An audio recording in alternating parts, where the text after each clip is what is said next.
So, hi guys, welcome sa panibagong nating video sa Christian Garden. So, ngayon guys, ang gagawin natin sa vlog natin ngayon ay mag-graft tayo ng bougainvillea. Kasi guys, nagturo tayo mag-graft. 2 years ago pa yun. So, syempre marami nang nabago ngayon, marami nang nadagdag, marami na kaming bagong nalaman sa pag-graft guys. Hindi, tsaka may mga bagong nanonood kasi sa'yo. Oo, at saka may mga bago na nanonood. Ayun, dito pa si Mama guys. Ayun si Mama. Ayun, ito yung mga ginagraph namin. Ayan. Ayan guys, ayaw kasi sumama ni Mama sa video. So, ako lang makikita nyo ngayon. Si Mama ano siya, mga side comment. Yung, side comment. Mga ano lang naman. Ako yung naman pinakita eh. Pahapyaw lang. Hindi na.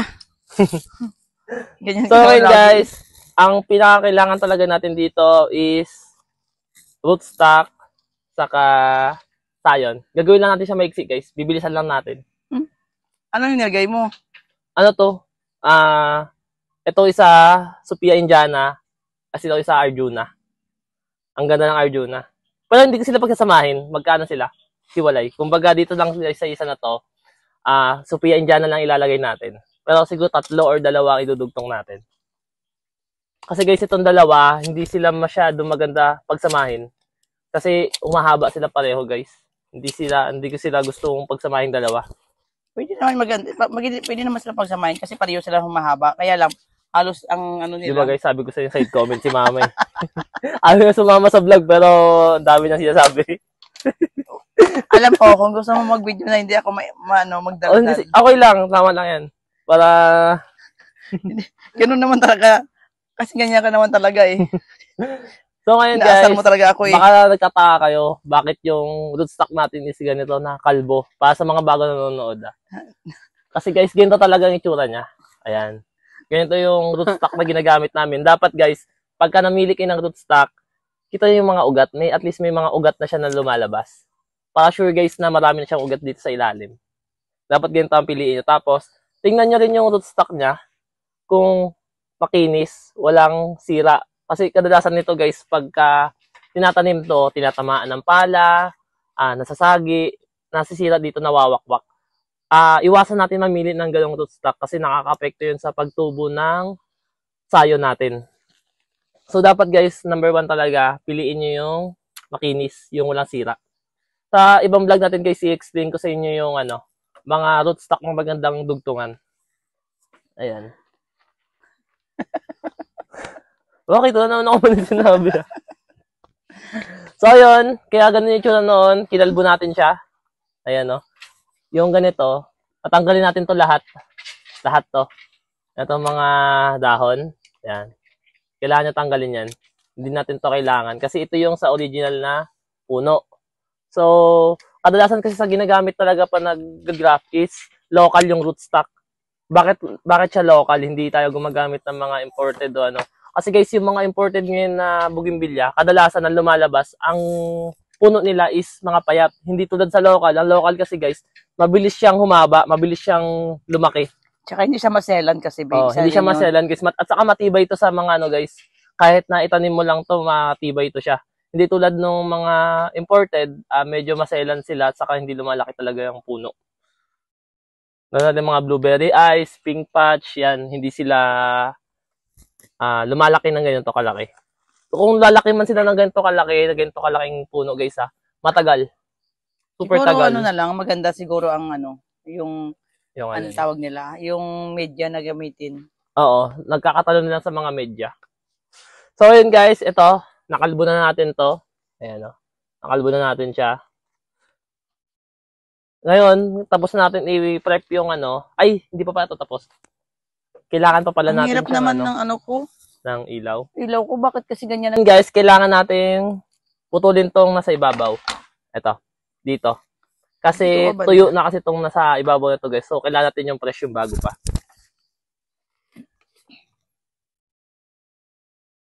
Ayan.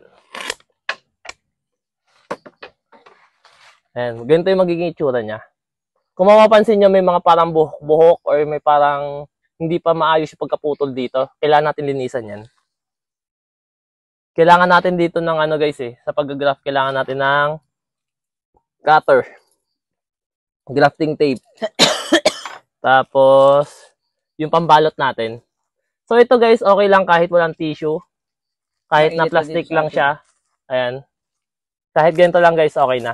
Nilalagyan lang Ano ba namin ng yan? tissue para sa ano guys, sa mainit na ano. Pagka ilalagay natin siya sa arawan. So yun guys, sa plastic pala, kahit anong gamitin yung plastic, walang problema. Kahit na yung smoke solupin man dyan. Pero sana, kung gagamit kayo sa pag-grap, kasi bougainvillea to matinik, mas maganda sana kung medyo makapal.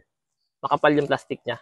Yung sa mga ice candy, pwede rin naman. Yung sa mga yellow, plastic ng yellow, pwede rin yun.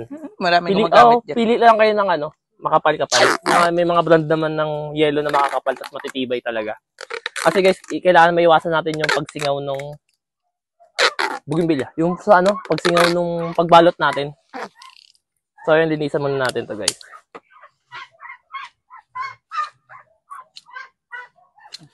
Ang paglinis lang naman dito, ito palibot lang na to. Ay, Kikoy, ano naman ang ginagawa mo, Kikoy? Halika dito. Ay, Yan to ilalagay magiging kita sa itsura ano. niya. Ayan o, malinis. Para pa nagdugtong tayo, wala problema na mamaya. Tuloy-tuloy na tayo. So ngayon, tapos na tayo dito sa rootstock. Dito naman tayo sa sayon. Ayan. Oh, ako tapos na. Ayan si mama guys. Tapos na siya dun sa ginagap niya. Maliit lang yung lagayan ko. Oh. May ugat na. Oo. Kailangan talaga isa pagka mag-graft kayo, at least may ugat dapat. May ugat Ayan. yan ako sa ilalim mo mayroon. Kailangan talaga may ugat. Kasi Kaya- pagka wala pa kasi ugat yan guys, mahihirapan buhay ng rootstock yung sayo na idudugtong natin. Kasi maliliit pa or konti pa yung ugat niya. So dito, sa pag ano natin ng sayon guys, pili lang kayo kahit anong variety pwede. Basta bougainvillea to bougainvillea. Dito, ang kinukuha lang talaga namin dito, ano ilang inches ba to? Mga 4 to 5 inches. Ganito lang, maliit lang siya. Ang basehan kasi namin dito guys, yung dahon, yung bilang ng dahon. Pwedeng 4, pwedeng 5. Pinakamahaba na talaga yung 5. Madalas na ginagawa namin 3 to 4 lang. Wala naman yata yun. 3 to 5 4. inches ikaw naman. Ito, 5 inches to. Wala ah. Ang 6 inches, kalahati ng roller eh. Oo. So ano pa, mga 4? Mga 3 lang siguro yan. 3. Ayun guys, 3 inches. Basta ang gawin nyo na lang basehan guys yung dahon. Kasi doon kasi Dahon tutubo kasi, yung sanga. Ayan. Tapos kung mapapansin nyo, iniwan natin tong patubo. Ayan o. Yan patubo na yan. Ayos lang na maiwan natin to guys. Itong mga malalaking dahon lang tanggalin natin. Kasi itong patubo na to, magtutuloy-tuloy na lang yan. Ayan o. Kung mapapansin nyo, yan, may mga iniwan tayong mga usli. Yan yung mga patubo na sanga. Yan yung natin. So ngayon, nakano tayo. Kailangan guys, pag ganito kataba, kahit 2, 3, pwede. Pwede pa dito 4 eh.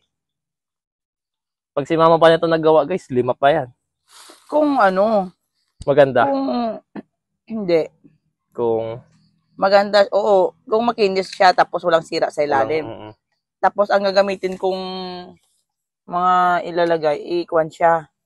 Yung iba-ibang kulay.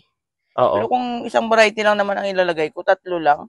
So ayan, meron na tayong 2. 2 lang ang ilalagay natin guys. Para hindi mahirapan yung rootstock. So, 2, 3 lang pag isang variety lang naman yan eh. mm-mm.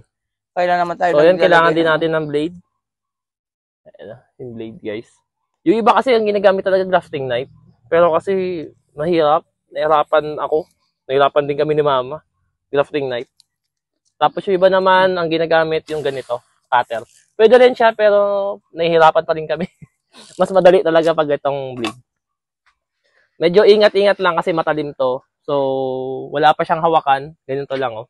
Ganito lang ang hawak. So, ingat-ingat baka masugatan. Nakailang peklat na kami sa kamay nito, sugat. Ano yan ay, ang tinuturuan mo yung mga baguhan ngayon. Mm-mm. May mga baguhan kasi na iba na yung mga dating mga video kasi hindi nila nakikita yun. Oo, kaya Yung gumawa mga tayo nakikita bago. nila yung mga bago lang natin na mga nilalabas. Mas maganda din kasi matuturuan sila. At least matututo sila. So, dito guys, hiniwa ko na siya. Ayan oh. Kung mapapansin nyo, kita ba siya? May parang layer dyan ng balat, saka itong gitna na kulay dilaw na. Yun yung parang pinakapuno. Tapos dito lang tayo magdudugtong sa balat. So yung layer lang ng balat yung ihiwain natin. Kasi doon natin siya isusuksok. Ayan. Ito. Hindi kasi siya makita. Ayan. Manipis lang talaga siya. Ibig sabihin, yung ano lang, ang balat lang ang tinatanggal mo. Hindi tinatanggal. Ang Ay, hindi, ang hinihiwa kasi pag tinanggal, tatanggalin ko yung balat eh. Ang hihiwain lang guys yung ano. Yung malambot lang. Doon sa matigas, hindi na. Mm. Yung iba naman kasi sinasama nila yung matigas. Pero, doon sila sa gilid pa rin sila nag-graft, diba? Tapos dito tayo sa may sayon, kailangan lang natin silang pampasahin, kabilaan, para maka-form ng V shape. Parang ipapa-V mo lang siya pa kasi doon mo siya isusuksok eh. Doon sa hiniwa mo kanina. Sa una guys, mahirap talaga siya. Matagal. Kailangan maingat kasi tawag dito maingat dapat kasi nga baka masugatan. Nung unang-una namin ito, ang daming sugat talaga. Lalo na nung guys, yung may mga namatay kasi ako na graft nito.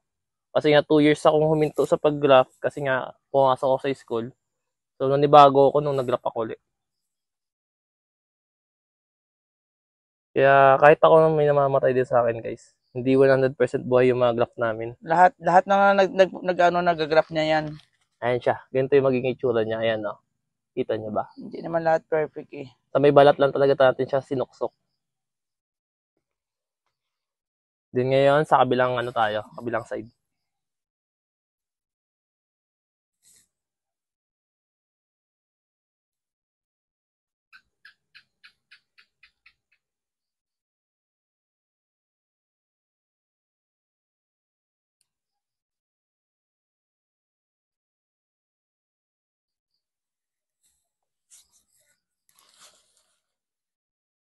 Eto siya. Ayan itsura niya. Para makita nyo ngayon Ayan.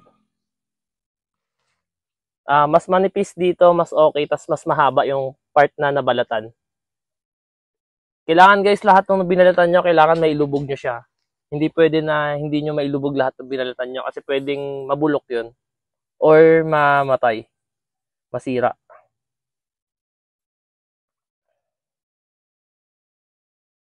Tingnan natin. Napakadali lang nito guys. Try and try lang talaga. Pag lang trial and error. Error. Yun. Sorry, bulol talaga ako. Bulol talaga ako, visit. So, ayan. Ito na yung grafting tape guys. Iayapusin na natin siya ng grafting tape. Kahit na ilang ikot lang ng grafting tape guys, 5, 4. Yan. Kumbaga, 1, 2. Yung iba nga, 3 lang. 3. Yun guys, yung iba 3 lang, 4. 5. Sa pag-roll na to guys, hindi naman kailangan super higpit. Yung sakto lang kasi grafting tape to, makapit siya. Hindi siya lumuluwag basta-basta. Yes, sakit. Ang dami na. Yan. Tapos na ako. Ayan, nakabuhay na naman si mama. Bilis. Sabi ko sa inyo guys, mabilis si mama mag-graph eh. Naka-4 na ako, siya wala pa. Di ba? Lugi tayo guys, nagbablog tayo eh. Nag-i-explain ako siya, hindi naman. Ayan. May na tayo ulit isa nung tapos. Parang sinasabi mo na nag-explain ka, tapos ako hindi, tapos ikaw, siya pala nagagawa mo. Pero pagka naggagawa tayo, ikaw isa pa lang nagawa mo, sa akin ilan na kasi ikaw nagsa-cellphone. So yun, dito naman guys sa plastic, maganda ilagay natin dito yung date. Tapos kung gusto nyo, pwede natin ilagay yung pangalan o yung variety ng bougainvillea natin para at least alam natin yung binugtong natin sa kanila. Tulad nito, ang nilagay natin dito is Arjuna. Date ngayon, 01/24. Tapos, lagyan natin ng pangalan. Ang pangalan nilagay ko yung pangalan ko Ayun JB. Pangalan ko talaga kasi nga, pag nag-graph kami ni mama, inaangkin niya kasi binibigay niya kasi sa akin yung mga patay. Kaya hindi, dapat may pangalan. Ang ginagawa niya kasi, inaangkin niya kasi lahat ng buhay sa kanya. Hindi. Ayaw niya kasi maniwala na sa kanya yung namatay. Ay, kasi guys, nagpaparamihan kami ng buhay sa kapatay. Parang yun na yung namin ni mama. Banding namin pag nag-graph. Banding, away ka mo. Tapos sisihan pa kami kung kanino yung graph na yun kasi nga Kaya kailangan talaga lagyan ng pangalan eh. So ayan dito, babalutan lang natin siya. Ayan. Sa pagbalot guys, kailangan yun mahigpit para walang sumingaw. Yung mga walang ginagawa guys sa bahay, yung mga ano yun, maganda makapag-practice kayo ng ganito. Hindi lang to applicable sa guys sa ano sa bougainvillea. Kahit anong halaman or prutas. Kasi sa prutas talaga ito ano guys ginagawa. Pag-graph. Ayan o. Maya tayo isang tapos. Ayan. Isa pa lang Kay mama nakaapat na kaya habulin natin. So, ayun guys, sana nagustuhan nyo yung video natin na ito. Abangan nyo yung next namin na video. Doon naman ipapakita ko kung paano magpasingaw bukas ng mag-ICU. Bukas? Oo, mag-ICU tayo kasama. Siguro si Chris. Si Christian. Yun guys, bukas mag-ICU kami. Then kasama namin si Chris. Ako kasi si Jan. So, bukas makikita nyo si Chris dito sa vlog. Mapapansin nyo rin guys, gabi na. May mga ilaw lang talaga kami ngayon, dalawa. Ganito kami nag-grab gabi. Oo. Mas mano dito. Medyo madilim-dilim na dito sa bukid. Wala kasi kaming kuryente dito, guys. Solar lang talaga. Solar lang ang ilaw namin dito. May solar dun sa bahay, solar dito dalawa. Ayan. So, yun guys. Kita-kits tayo ulit sa susunod. Bye! Bye-bye.